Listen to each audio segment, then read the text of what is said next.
যেমন ক্লাস 6-এ ষষ্ঠ শ্রেণীতে সঙ্গীত বইয়ের পৃষ্ঠা 64 গান হাওয়াইয়া তাতে আছে, আজি ভালো করিয়া বাজারে ঋতুরা সুন্দরী কমলা নাচে, আজ ভালো করিয়া বাজারে ঠাকুয়া সুন্দরী কমলা নাচে, ওর তার দেহায় পছন্দ নাই, অর্থাৎ তার দেহে কাপড় নেই, উলঙ্গ নৃত্য বৃদ্ধি থাকে।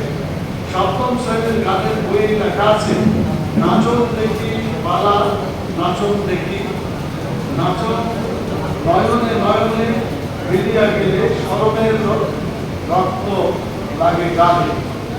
এ ধরনের গান থেকে আমাদের কোমলমতি শিক্ষার্থীগণ, বিশেষ করে প্রাইমারি স্কুলের শিক্ষার্থীগণ আসলে কি শিখবেন তা বোধগম্য নয়। বাধ্য করে শিক্ষার্থীদেরকে গান শেখাতে হবে, নাচ শেখাতে হবে, যদিও তাদের ধর্মের বিশ্বাসের পরিপন্থী হয়, এটি স্পষ্ট ধর্মীয় স্বাধীনতার পরিপন্থী, যেটা সাংবিধানিক পরিপন্থীও বটে। প্রাথমিক বিদ্যালয়ে স্বতন্ত্র ধর্মীয় শিক্ষক, বিভিন্ন দেশের অনুশীলন, ইন্দোনেশিয়ার প্রাথমিক বিদ্যালয়ে ধর্মীয় শিক্ষার এক মডেল রয়েছে। ইন্দোনেশিয়ার মতো একটি রাষ্ট্র যদি ধর্মীয় শিক্ষাকে সঠিক গুরুত্ব দেয়, তবে তা কেবল শিক্ষার্থীদের নৈতিক এবং চারিত্রিক বিকাশে নিশ্চিত করে না, বরং একটি সুস্থ এবং শান্তিপূর্ণ সমাজ গঠনেও অপরিহার্য ভূমিকা রাখে। মালয়েশিয়া স্বাধীনতার পর থেকে একটি সুসংগঠিত জাতীয় শিক্ষা ব্যবস্থা গড়ে তুলেছে, যেখানে ধর্মীয় শিক্ষা একটি গুরুত্বপূর্ণ স্থান অধিকার করে আছে। পুনরায় ধর্মীয় পাঠদানের জন্য স্বতন্ত্র শিক্ষক নিয়োগ করা হয়। ধর্মীয় শিক্ষকদের নিয়ম ও ব্যবস্থাপনা ধর্ম মন্ত্রণালয়ের অধীনে পরিচালিত হয়। ফিনল্যান্ড, ইউরোপের একটি দেশ ফিনল্যান্ডের প্রাথমিক বিদ্যালয় ধর্মীয় শিক্ষা বাধ্যতামূলক করা হয়েছে। ফিনল্যান্ড কোন ধর্মের অন্তত 3 জন শিক্ষার্থী থাকলে, যে কোনো ধর্মের অন্তত 3 জন শিক্ষার্থী থাকলে তাদের নিজস্ব ধর্মের পাঠদানের জন্য স্বতন্ত্র ধর্মীয় শিক্ষক নিয়োগ বাধ্যতামূলক। আয়ারল্যান্ডের প্রায় 90% প্রাথমিক বিদ্যালয় ক্যাথলিক চার্চের পৃষ্ঠপোষকতায় পরিচালিত হয়। এসব বিদ্যালয়ে যে কোনো শিক্ষক নিয়োগের জন্য certificate in religious study CRS থাকা আবশ্যক, যা ধর্মীয় শিক্ষা প্রদানের যোগ্যতা প্রমাণ করে।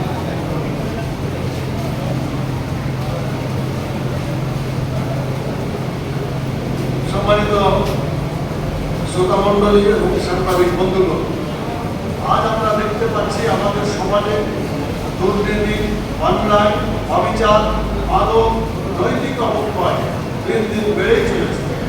এর প্রধান কারণ হল ধর্মীয় শিক্ষার ঘাটতি।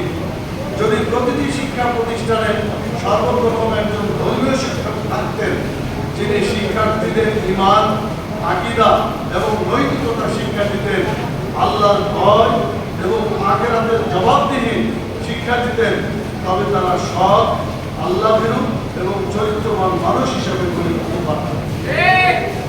গানের শিক্ষক নিয়োগকে সরকার কি করতে চায়? তারা কি বিগত শেখ হাসিনার সরকারের পথ ধরে আবার ভবিষ্যৎ নাগরিকদের চোর, ডাকাত এবং খুনি বানাতে চায়? গানের শিক্ষক এবং শিক্ষার্থীদের নাচ গানের মাধ্যমে দুনিয়াটা মস্ত করো, খাওয়া দাওয়ার ফুর্তি করো, এর সাময়িক আনন্দ তারা দিতে পারেন, কিন্তু আল্লাহ ভীতি এবং নৈতিকতা ও তাদের চরিত্র গড়ে তুলতে পারবেন না। বিজ্ঞান শিক্ষক প্রযুক্তি শেখাতে পারেন, অন্যান্য জ্ঞান শিখাতে পারেন, কিন্তু ঈমান শিখাতে পারেন না। অথচ ধর্মীয় শিক্ষক একজন শিক্ষার্থীকে জ্ঞানী করার পাশাপাশি তাকওয়াবান এবং সৎ নাগরিক হিসাবে গড়ে তুলতে পারেন। প্রিয় সাংবাদিক ভাই এবং বোনেরা, যাতে শিক্ষা প্রথম ধাপে শিশুরা আল্লাহকে চিনতে পারে, চরিত্রবান এবং সচেতন দায়িত্বশীল হতে পারে, নিজেরা ভালো হবে, অন্যকেও ভালো করতে পারবে। ছাত্ররা ধার্মিক হয়ে গড়ে উঠলে তাদের হৃদয়ে তাকওয়া এবং নৈতিকতা প্রতিষ্ঠিত হয়। এরপর অন্যান্য শিক্ষক তাদেরকে বিজ্ঞান, প্রযুক্তি, সাহিত্য, কলা শেখাবেন, ইঞ্জিনিয়ার, ডাক্তার গড়ে তুলতে পারবেন, সৎ ও যোগ্য আইনজীবী, সাংবাদিক এবং সেনাপতি গড়ে তুলতে পারবেন। এভাবেই একটি প্রকৃত শিক্ষিত, নৈতিক এবং আদর্শবান জাতি গড়ে তোলা সম্ভব। আমরা এখন বর্তমান সরকারের প্রধান উপদেষ্টার কাছে কিছু প্রস্তাব এবং দাবি তুলে ধরছি। প্রতিটি প্রাথমিক বিদ্যালয়ে একজন যোগ্য ধর্মীয় শিক্ষক অনতিবিলম্বে নিয়োগ দিতে হবে। ধর্মীয় শিক্ষক নিয়োগের একটি স্বতন্ত্র নিয়োগ প্রক্রিয়া তৈরি করতে হবে। কওমি মাদ্রাসা থেকে দাওরায়ে হাদিস এবং আলিয়া মাদ্রাসা থেকে ফাজিল পাস করা ব্যক্তিদের এই পদে নিয়োগ দিতে হবে। সরকারি প্রাথমিক বিদ্যালয়ে শিক্ষক নিয়োগ বিধিমালা 2025 গেজেট সংশোধন করে ধর্মীয় শিক্ষক নিয়োগের বিধান অন্তর্ভুক্ত করতে হবে। অন্যান্য ধর্মাবলম্বীদের জন্য তাদের ধর্ম অনুযায়ী শিক্ষক নিয়োগের ব্যবস্থা রাখতে হবে। এই পদক্ষেপগুলো বাস্তবায়িত হলে প্রাথমিক শিক্ষা ব্যবস্থায় একটি মানসম্মত ধর্মীয় শিক্ষা ব্যবস্থা গড়ে তোলা সম্ভব হবে ইনশাআল্লাহ। উপসংহারে আমরা বলতে চাই, শিক্ষা ব্যবস্থার মূল ভিত্তি হল প্রাথমিক শিক্ষা। শিশুদের মানসিক বিকাশ, নৈতিক চেতনা, মানবিক মূল্যবোধ গড়ে তুলতে প্রাথমিক স্তরের ভূমিকা অপরিসীম। শিক্ষার্থীদের অন্তরে নৈতিকতা, চারিত্রিক দৃঢ়তা এবং সঠিক মূল্যবোধ প্রতিষ্ঠার লক্ষ্যে যে নিয়োগ আজ সময়ের অপরিহার্য দাবি। শিক্ষার্থীদের নৈতিক চারিত্রিক বিকাশে অপরিহার্য এ পদে দ্রুত নিয়োগের দাবি আমরা জানাচ্ছি। দেশের জনগণ এই দাবি আগেই জানিয়েছে।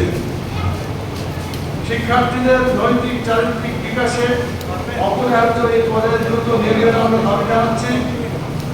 আমরা একটা কথা এখানে বলতে চাই, সেটা হলো আজকের যারা শিশু, আগামী দিনে যারা ভবিষ্যৎ নাগরিক। কবির ভাষায় কবি আছে, শিশুর পিতা সব শিশুদের অন্তরে। এই ছোট ছোট বাচ্চাদের ভবিষ্যৎ নাগরিকদের যদি আমরা ধর্মীয় শিক্ষা পরবর্তী দেওয়া গড়ে তুলতে পারি, এই দেশটা সত্যিকার মানবিক দেশে পরিণত হবে, মুসলিম দেশে পরিণত হবে, চরিত্রবান নাগরিক গড়ে তুলে দেশটাকে সুন্দর, সুখী এবং সমৃদ্ধশালী দেশ গড়ে তুলতে পারবে। আমরা হুঁশিয়ার করে দিতে চাই শেষ পর্যায়ে, একটু আগে আমাদের আপনাদের সামনে এই কথাটা এসেছে, আমি আবারও জোরকে বলতে চাচ্ছি, যতক্ষণ পর্যন্ত গার্ডের শিক্ষক নিয়োগ বন্ধ না করা হবে এবং এই জায়গায় ধর্মীয় শিক্ষক নিয়োগ না দেওয়া হবে, ততদিন পর্যন্ত আমাদের এই সর্বদলীয় শিক্ষা রক্ষা কমিটি আন্দোলন চালিয়ে যাবে ইনশাআল্লাহ। প্রয়োজনে বৃহত্তর কর্মসূচি দিয়ে দেশকে অচল করে দেওয়া যাবে, দেশের জনগণকে ক্ষতিগ্রস্ত করা যাবে না। আজকে এই ধর্মীয় শিক্ষকের দাবি জাতীয় দাবিতে পরিণত করার জন্য সাংবাদিক বন্ধুগণকে তাদের প্রচার মাধ্যমে এবং অন্যান্য যারা এখানে আমাদের কথাগুলো শুনলেন এবং শুনছেন, শুধু দেশে নয়, এই অনলাইনের যুগে সারা দুনিয়ার মানুষ আমাদের কথা শুনছেন, সকলের কাছে আমাদের আবেদন, মানুষের চরিত্রকে ঠিক রাখার জন্য, দুনিয়ায় কল্যাণ এবং আখিরাতের কল্যাণের জন্য, বাংলাদেশের 18 কোটি মানুষকে সেভাবে গড়ে তোলার জন্য প্রাথমিক স্তরে অবশ্যই ধর্মীয় শিক্ষক নিয়োগ দিতে হবে। এই আওয়াজ বাংলাদেশের টেকনাফ থেকে তেঁতুলিয়া পর্যন্ত যেমন উঠবে, সারা দুনিয়ার আনাচে কানাচে সকল জায়গায় উঠবে ইনশাআল্লাহ। আমরা সকলের কাছে সামগ্রিকভাবে এই সহযোগিতা কামনা করে বিশেষভাবে সাংবাদিক বন্ধুগণকে আমরা অসংখ্য ধন্যবাদ জানাই। তারা কষ্ট করে এখানে উপস্থিত হয়েছেন অনেক আগে থেকে। আমরা একটু বিলম্ব হয়, আমরা দুঃখিত, আপনারা একটু কষ্ট করে আমাদেরকে মাফ করে দেবেন। আর এখানে জাতীয় পর্যায়ে আমাদের বাংলাদেশে উল্লেখযোগ্য যতগুলো দল ইসলাম প্রতিষ্ঠার জন্য, দিন কায়েমের জন্য চেষ্টা করছে, তারাও উপস্থিত হয়েছেন। এবং যাদের দলের শিক্ষার ইসলামী পতাকা না থাকলেও, দল যেভাবেই হোক না কেন, যারা ইসলামী শিক্ষা এখানে প্রতিষ্ঠা করতে চায়, ধর্মীয় শিক্ষক নিয়োগের দাবিতে যারা একমত, সকলকে নিয়ে সর্বদলীয় আন্দোলন আমরা গড়ে তুলব। সবাইকে ধন্যবাদ জানাই। আগামী দিনে যে কোনো ডাকের জন্য তাদেরকে প্রস্তুত থাকার জন্য আহ্বান জানিয়ে, অসংখ্য ধন্যবাদ জানিয়ে আমাদের আজকের এই প্রেস মিটিং এখানে শেষ করতে চাচ্ছি। আল্লাহ হাফেজ। বাংলাদেশ জিন্দাবাদ। সার্বজনীন ইসলামী শিক্ষা রক্ষা কমিটি জিন্দাবাদ। আসসালামু আলাইকুম ওয়া রাহমাতুল্লাহি ওয়া বারাকাতুহু।